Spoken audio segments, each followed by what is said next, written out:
성령님, 좋은 아침입니다. 이 시간 성령님을 초청합니다. 오늘도 내 안에 오셔서 하나님을 기쁘시게 해드릴 것을 소원하게 해주세요. 오늘 말씀을 통해 구체적으로 무엇을 해야 할지 깨닫게 해주세요. 깨달은 것을 삶 속에서 실천할 수 있도록 도와주세요. 좋으신 주님의 은혜가 오늘 이 시간 우리 모든 교우들과 함께 하시기를 바랍니다. 오늘 우리가 함께 나누실 하나님 말씀은 스가랴 11장의 말씀입니다. 오늘 본문인 스가랴 11장은 우울한 애가처럼 들리는 말로 시작하고 있습니다. 1절에서 3절까지 말씀을 보시면 레바노라 내 문을 열고 불이 내 백향목을 사르게 하라. 너 잣나무여 곡할지어다. 백향목이 넘어졌고 아름다운 나무들이 쓰러졌음이로다. 바산의 상수리 나무들아 곡할지어다. 무성한 숲이 엎드러졌도다. 목자들의 곡하는 소리가 나며 그들의 영화로운 것이 쓰러졌음이로다. 어린 사자의 부르짖는 소리가 나며 이는 요단의 자랑이 쓰러졌음이로다. 여기에 사용된 언어는 의인화된 표현임에 틀림이 없습니다. 레바논의 백향목과 잣나무, 바산의 상수리 나무들과 무성한 숲, 이것은 가나안 북쪽과 남쪽 지역을 포함한 말로 이스라엘 전체가 황폐하게 될 것이다 라고 하는 그런 의미입니다. 레바논의 백향목은 성경에 나오는 가장 화려한 나무의 대명사입니다. 요단의 어린 사자 또한 주민들의 공포 대상이 될 정도로 위험 있는 젊은 사자를 가리키는 말입니다. 특별히 숲과 목초지가 그렇게 많지 않던 가나안 땅으로서는 매우 귀중한 자원이 아닐 수 없었는데 고대 전쟁에서는 침략지를 오랜 기간 무력화하기 위해서 농토와 목초지, 숲을 전략적으로 파괴하곤 했습니다. 이처럼 양떼들을 키우던 아름다운 목초지를 다 잃고 사자들이 기거할 곳이 없을 정도로 철저히 파괴되고 황폐하게 될 것임을 선지자는 시적인 표현으로 명령형으로 사용해서 단언하고 있는 것입니다. 이러한 심판은 나중에 AD 70년에 예루살렘 성전이 로마군에 의해서 무너지면서 실제로 응하게 되었다라고 할 수 있습니다.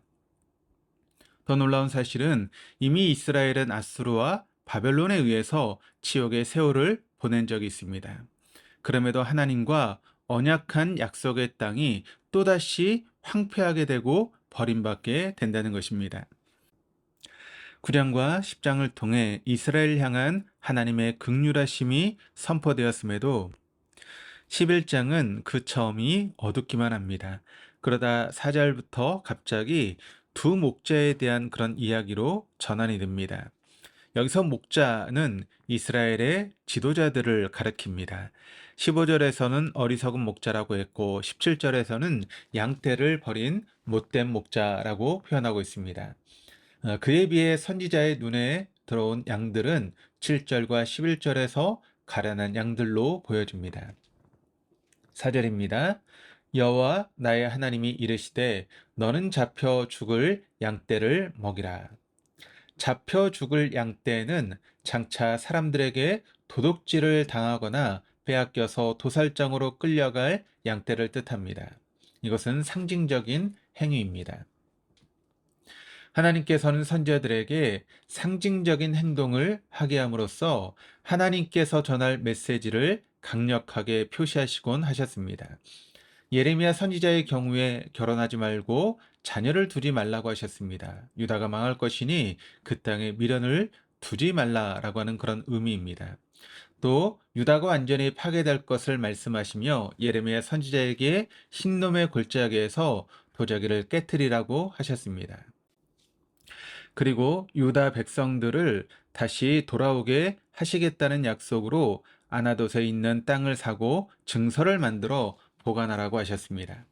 또 호세아 선지자에게는 이스라엘 백성들이 신실하지 않음에도 불구하고 그들을 향한 하나님의 사랑이 지극함을 보여주시기 위해서 음란한 여인 고멜과의 결혼을 말씀하셨습니다. 잡혀 죽을 양떼를 먹이라고 하는 것은 하나님의 백성들에게 다시는 포로가 되는 것 같은 지경에 떨어지지 않도록 하나님을 목적 삼고 살고 하나님의 말씀에 순종하라는 것입니다. 그러나 이스라엘은 AD 70년 로마의 티투스 장군에게 예루살렘이 함락당하고 그 후 1948년 독립하기까지 약 2000년에 가까운 세월을 나라 없는 백성으로 살아가야만 했습니다. 5절과 6절을 통해 목자가 자신의 양들을 팔아버리는 장면이 나옵니다. 돈을 받고 양을 판다라고 하는 것은 양과 목자의 관계가 끝이 났음을 의미합니다. 8절에는 하나님이 자신을 대리하여 세운 지도자들을 싫어한다라고 하셨고 양떼들조차 그의 보호에 실증을 느끼고 있습니다.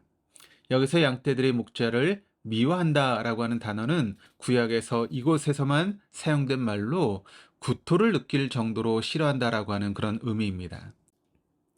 그러므로 잘못된 지도자로 인하여 하나님의 다스리심을 너무나 충격적으로 거절하고 있는 모습이 아닐 수 없습니다. 그렇습니다. 오늘날 많은 사람들은 교회를 보고서는 도저히 하나님을 믿고 싶지 않다고 이야기를 합니다. 부정직하고 또 부패한 교회 지도자들이 너무 많아서 차라리 혼자 성경 보고 하나님을 믿겠다는 것입니다.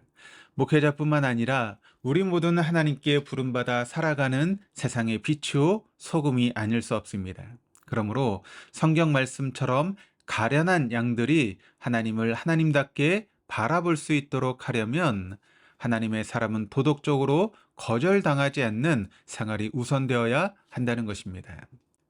그리하려면 우리들 자신이 마땅히 사랑하고 또 품어야 될 사람들을 향해 먼저 편견의 감옥으로부터 자유하지 아니하고는 하나님을 향한 세상의 왜곡된 시선은 결코 바뀌어지지 않을 것입니다. 10절과 14절에는 은총과 연합이라는 두 막대기 얘기가 나옵니다. 하나님의 은혜와 하나되게 하심을 이스라엘 백성들에게 더 이상 베풀지 않겠다는 의지를 보이는 차원에서 막대기를 꺾어버리듯 그 언약의 관계를 끊어버리겠다라고 하십니다. 그만큼 하나님은 15절에서처럼 어리석은 목자, 즉 바보처럼 이미 고치기 어려울 정도로 도덕적인 악함이 굳어진 목자를 향해 하나님께서는 치를 떨고 계시는 것입니다. 그러므로 하나님의 은총의 통로, 연합의 연결고리가 되어야 할 우리 자신이 자신의 탐욕과 이기심에 매여 있지는 않은지, 우리들 자신의 거짓된 편견의 감옥으로부터 다시금 되돌아와야 하는 것은 아닌지 깊이 자성해 보는 시간이기를 바랍니다. 오늘 본문 16절에서 한 목자를 이 땅에 일으키겠다라고 말씀하십니다. 그 목자는 선한 목자 예수 그리스도이십니다. 그리고 양 같은 우리 모두를 위해 죄와 죽음의 감옥으로부터 우리를 풀어주셨습니다. 그러므로 주님의 은총과 하나되게 하심은 여전히 우리 가운데 유효합니다. 이제 우리가 할 일은 주님께서 우리를 거짓된 편견으로부터 자유케 하시고 양떼들을 향해 가련한 마음, 민망한 심령으로 바라보며 진정 자신을 포기하고 헌신하는 일일 것입니다. 예수님께서 제자들의 대표격인 베드로에게 말씀하셨습니다. 요한의 아들 시몬아, 내가 나를 사랑하느냐? 내 양을 먹이라. 이미 많은 사람들에게 많이도 속아봤음에도 하나님은 하나님의 사람을 하나님의 대리 목자로 부르십니다. 왜 그러합니까? 인생에 있어 그만한 기쁨이 없기 때문입니다. 그렇습니다. 사람은 생명을 올바로 섬길 때 우리의 인생이 그만큼 더 풍성해지고 깊어지고 또한 성숙되어 가기 때문입니다. 그러므로 오늘도 생명을 구하는 것과 죽이는 것, 우리 자신을 위해 사는 것과 우리 자신을 들여 다른 생명을 살리는 것, 이 둘의 선택에서 이미 주님 통해 경험해 본 가치인 것을 선택할 줄 아는 저와 여러분 다 될 수 있기를 주님의 이름으로 축원합니다. 기도하시겠습니다. 주님, 우리에게는 참된 목자에 대한 환상을 늘 갖고 삽니다. 그러나 스가랴서 본문의 시대서와 같이 오늘날에도 왜곡된 목자상이 더 우리 눈앞에 들어옵니다. 그만큼 선한 목자 예수님처럼 살아가는 하나님의 사람을 만나보기 어렵다는 말이기도 합니다. 바라건대 비록 우리 자신들 각자가 모두 이 땅에서 유명인처럼 잘 알려진 사람들은 아니지만 우리가 어디에 있든 그 자리에서 자기의 편견에 감옥으로부터 해방시켜 주신 주님을 꼭 기억하며 예수님처럼 선한 목자처럼 대가가 아니라 부르심 때문에 포기하고 헌신하며 또 감사하며 살아가는 우리 모두가 되게 하여 주옵소서. 감사드리며 예수 그리스도 이름으로 기도드립니다. 아멘.